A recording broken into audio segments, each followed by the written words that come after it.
जूली का बदला। बहुत समय पहले की बात है। किसी गांव में जूली नाम की एक लड़की रहती थी।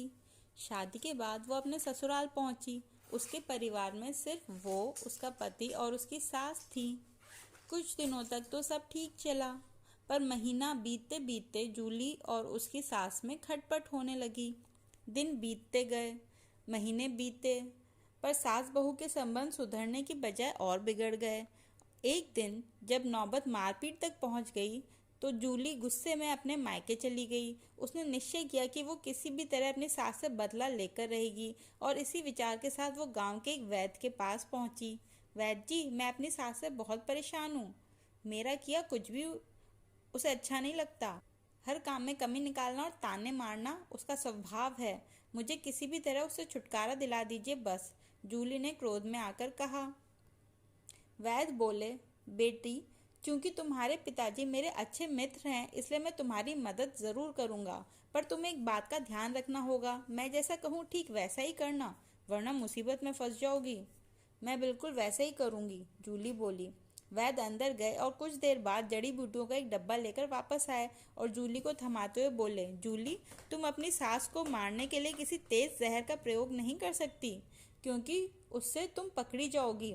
ये डिब्बा लो, उसके अंदर कुछ दुर्लभ जड़ी बूटियां हैं जो धीरे धीरे इंसान के अंदर जहर पैदा करती हैं और 7-8 महीने में उनकी मौत हो जाती है। अब हर रोज तुम अपनी सास के लिए कुछ पकवान बनाना और चुपके से इन्हें उस खाने में मिला देना, और ध्यान रहे इस बीच तुम्हें अपनी सास से अच्छी तरह से पेश आना होगा। उनकी बात माननी होगी, ताकि मौत के बाद किसी का शक तुम पर ना जाए। जाओ, अब अपने ससुराल वापस जाओ और अपनी सास के साथ अच्छे से अच्छा व्यवहार करो। जूली खुशी खुशी जड़ी बूटियां लेकर ससुराल वापस लौट गई। अब उसका व्यवहार बिल्कुल बदल चुका था। अब वो अपनी सास की बात मानने लगी थी और आए दिन उनके लिए स्वादिष्ट व्यंजन भी बनाने लगी थी।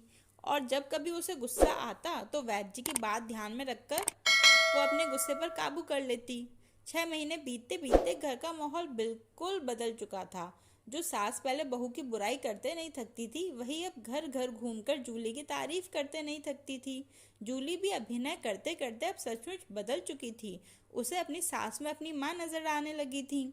जूली को अब अपनी सास की मौत का भय सताने लगा, और एक दिन वो किसी बहाने से मायके के लिए निकली और सीधे वैद्य जी के पास पहुंची। वैद्य जी, कृपा करके मेरी मदद करिए। मैं अब अपनी सास को नहीं मारना चाहती। वो तो एकदम बदल गई हैं और मुझे बहुत प्यार करने लगी हैं। मैं भी उन्हें उतना ही मानने लगी हूँ। कुछ भी करके उस जहर का असर खत्म कर दीजिए, जूली रोते हुए बोली। वैद्य जी बोले, बेटी, चिंता करने की कोई जरूरत नहीं है। दरअसल मैंने तुम्हें कभी जहर दिया ही नहीं था। उस डिब्बे में तो बस स्वास्थ्यवर्धक जड़ी बूटियां थीं। जहर तो तुम्हारे दिमाग और नजरिए में था। लेकिन मैं खुश हूँ। तुमने अपनी सास की जो सेवा की और उन्हें जो प्रेम दिया, उससे वो भी खत्म हो गया। जाओ, अब खुशहाली से अपनी सास और पति के साथ जीवन व्यतीत करो।